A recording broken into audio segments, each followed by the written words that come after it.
Hello friends, once again welcome to Abhyas training institute. तो अभी तक हमने देखा पाइथन में कि जो फंक्शन है वो किस तरीके से वर्क करते हैं। तो फंक्शन के बारे में हमने काफी चीजें जान ली हैं। ठीक है। तो अभी इस वीडियो में जो हम बात करेंगे वो बात करेंगे ऑब्जेक्ट ओरिएंटेड प्रोग्रामिंग की बात करेंगे। ठीक है। तो इसमें हम सबसे पहले देखेंगे कि ऑब्जेक्ट ओरिएंटेड प्रोग्रामिंग क्या होती है और जो प्रोसीजर ओरिएंटेड प्रोग्रामिंग है उससे किस तरीके से डिफरेंट हो सकती है और इसके एडवांटेजेस क्या हैं। उसके बाद हम थोड़े से इसमें कोड बना के देखेंगे। तो बेसिकली हम ऊप्स के बारे में बात करेंगे या क्लासेस के बारे में बात करेंगे। तो क्लासेस के बारे में हम डिस्कस करें उसके पहले हम बात करते हैं प्रोसीजर ओरिएंटेड प्रोग्रामिंग की। तो अभी तक हमने जितने भी प्रोग्राम बनाए हैं, जितने भी कोड बनाए हैं, वो हमने सारे के सारे बनाए हैं प्रोसीजर ओरिएंटेड प्रोग्रामिंग में। इसमें हम क्या करते हैं, हमारे जो प्रोग्राम है हम लिखना चालू करते हैं, जो भी एक्शन हमें परफॉर्म करनी है, या हम क्या करते हैं, हमारा जो मेन टास्क है उसको अलग अलग फंक्शन में डिवाइड कर लेते हैं। जैसे आपने देखा, हमें अगर एडिशन सब्सट्रैक्शन करना है तो हम अलग अलग प्रोग्राम बना लेंगे जो भी काम करने हैं। तो जो हमारा एक टास्क है उसको हम अलग अलग फंक्शंस में या प्रोसीजर में क्या कर लेते हैं, डिवाइड कर लेते हैं। तो मतलब जो हमारा मेन टास्क है वो सेवरल सब टास्क में डिवाइड हो जाता है और इसी को हम प्रोसीजर ओरिएंटेड प्रोग्रामिंग कहते हैं। फॉर एग्जांपल सी, पास्कल और प्रोटॉन जो है ये बेसिकली आपके प्रोसीजर ओरिएंटेड प्रोग्रामिंग के क्या है, एग्जाम्पल है, क्योंकि आप इसमें क्लासेस नहीं डिफाइन कर सकते। ओके।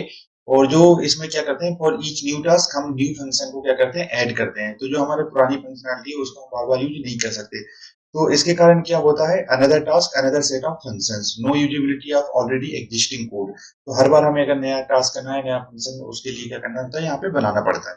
ओके। तो जो कोड साइज है वो बढ़ जाती है, मोर लाइन हो जाती है, तो हम कई बार क्या होता है, जो कंट्रोल है कोड का वो खो देते हैं और हम उसको डिवाइडिंग भी नहीं कर सकते। तो उसके लिए हम क्या करते हैं, न्यू अप्रोच पे जाते हैं, जहाँ पे प्रोग्रामिंग में क्या करते हैं, बहुत सारे मॉड्यूल्स क्रिएट करते हैं। फंक्शन नहीं, हम क्या करते हैं, मॉड्यूल्स क्रिएट कर लेते हैं। मॉड्यूल्स में क्या होता है, छोटा छोटा पार्ट में आप कुछ एक्शन को परफॉर्म करेंगे, उसके अंदर कुछ मेथड होंगी या फंक्शंस होंगे, आगे हम डिस्कस करेंगे। ओके। उसके बाद क्या करते हैं, जो ईच मॉड्यूल है वो रिप्रेजेंट करता है एक क्लास को रिप्रेजेंट करता है, और जो क्लासेस हैं वो रीयूजेबल होती हैं। क्लासेस के अंदर उसके खुद के वेरिएबल होंगे, मेथड होंगे, जिनको हम बार बार यूज कर सकते हैं और एक दूसरी क्लास के साथ भी उनको क्या कर सकते हैं, यूज कर सकते हैं। तो ऑब्जेक्ट ओरिएंटेड प्रोग्रामिंग का कॉन्सेप्ट सिंपल है। इसमें अगर आप देखें कौन कौन सी लैंग्वेजेस हैं जो सपोर्ट करती हैं, जावा हो गई, जावा स्क्रिप्ट हो गया, पाइथन हो गया, राइट।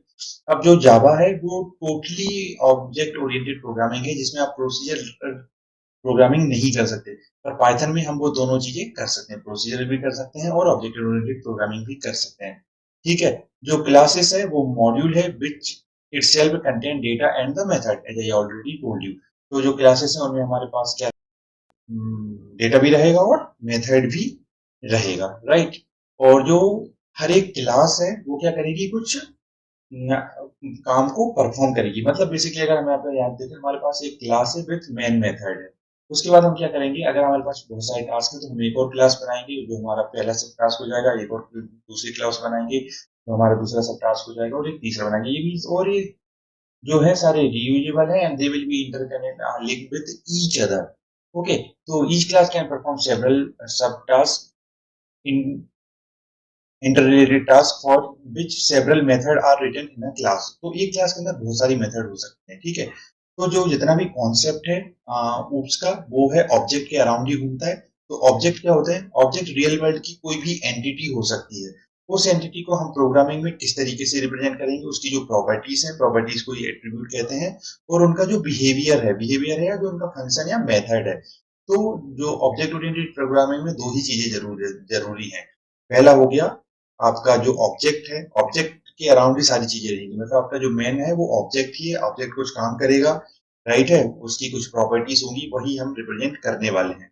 ठीक है। तो जो उसका जो मेन मोटिव है वो क्या है, हमारे सॉफ्टवेयर की डिजाइन को more मॉड्यूलर बनाना। मॉड्यूलर मतलब हमें डिजाइन करना, उसको scalable banana, mimic the way. Okay. इस तरीके से हम एक मिमिक करते हैं ताकि हम कोड को बार बार रीयूज कर सके। तो ये हमारा बेसिक सा कॉन्सेप्ट है किसका, ऊप्स का। ठीक है। तो इसकी जो फीचर्स होते हैं उसमें, इसमें क्या होते हैं, क्लास और ऑब्जेक्ट होते हैं। एक तरीके से आप क्लासिफिकेशन समझ लीजिए, जिनको समझेंगे तो हम ज्यादा अच्छे से समझ पाएंगे। दूसरा हमारा एनकैप्सुलेशन हो गया, एब्स्ट्रैक्शन हो गया, इनहेरिटेंस हो गया, पॉलीमराइजेशन हो गया। थोड़ा थोड़ा इनके बारे में देखेंगे। तो क्लास या ऑब्जेक्ट क्या होता है, तो जो ऊप्स का जो कॉन्सेप्ट है वही ऑब्जेक्ट से आया है। और ऑब्जेक्ट क्या है, जो एग्जिस्ट करता है हमारे दुनिया में। वो टेबल हो सकती है, कार हो सकती है, या डॉग हो सकता है। अगर आपकी कार है तो आपकी कार किस कंपनी की है, कितनी स्पीड तक जाती है, किस कार की ब्रांड क्या है, ठीक है? तो और कितने सीटर कार है, ये सारी प्रॉपर्टी होगी। टेबल है, किस तरीके की टेबल है, लैपटॉप टेबल है, डॉग है, किस ब्रांड ब्रीड का डॉग है, राइट? उसकी हाइट क्या है, क्या प्रॉपर्टीज हैं। तो जो ऑब्जेक्ट है उसका बिहेवियर जो है हम कैसे रिप्रेजेंट कर सकते हैं, उसके एट्रीब्यूट से और उसके एक्शन से। जैसे डॉग है तो भौंकेगा, चार पैर हैं, राइट? इस तरीके से। तो जो गाय है वो दूध देगी, जो कार है वो चलेगी, इस तरीके से उसके क्या है, एक्शन है और एट्रीब्यूट है। तो इसका हम एग्जांपल जरूर देखेंगे कि हम कैसे क्रिएट कर सकते हैं क्लास को।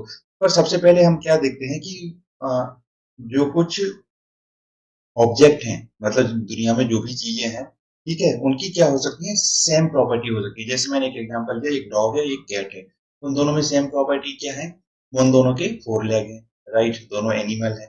तो इन दोनों में क्या हो गया, ये इनकी कॉमन प्रॉपर्टी हो गई। तो इस कॉमन बिहेवियर को हमें बार बार यूज करना है, हम इसके लिए बार बार कोड नहीं लिखेंगे, ठीक है? तो इस तरीके के ऑब्जेक्ट जो सेम कैटेगरी के होते हैं उनको हम सेम क्लासेस में रखते हैं, ठीक है? तो आपका ऑब्जेक्ट हो गया, हम देखेंगे उसकी उनकी क्या क्या सिमिलैरिटी है, उनके बिहेवियर क्या सिमिलर है, क्या उनकी एक्शन सिमिलर है, उस हिसाब से वो जो है सेम कैटेगरी में चले जाएंगे और उसी कैटेगरी को हम क्या कहते हैं, क्लास कहते हैं। तो जो क्लास है वो आपका क्या हो गया, ग्रुप नेम हो गया, ठीक है? ग्रुप का नेम हो गया जो कि फिजिकली एग्जिस्ट नहीं करता, लेकिन जो ऑब्जेक्ट है वो फिजिकली एग्जिस्ट करेंगे। फॉर एग्जांपल हमारे पास एक पर्सन है राजू, ठीक है? तो राजू है तो उसको राजू हो गया, उसकी एज कितनी है, वो मेल है या फीमेल है, वो क्या क्या कर सकता है, पर्सन है तो वर्क कर सकता है। तो यहाँ पे हमारी देखिए ऑब्जेक्ट है राजू है, लेकिन राजू की जो वेरिएबल है, मतलब जो एट्रीब्यूट है वो क्या है, नेम है। नेम उसका एक वेरिएबल हो गया, एज उसकी वेरिएबल हो गई, जो सेक्स है उसका एक वेरिएबल हो गया। अब एक्शन सारे जो पर्सन है वो क्या एक्शन कर सकते हैं, वॉकिंग, टॉकिंग और ईटिंग।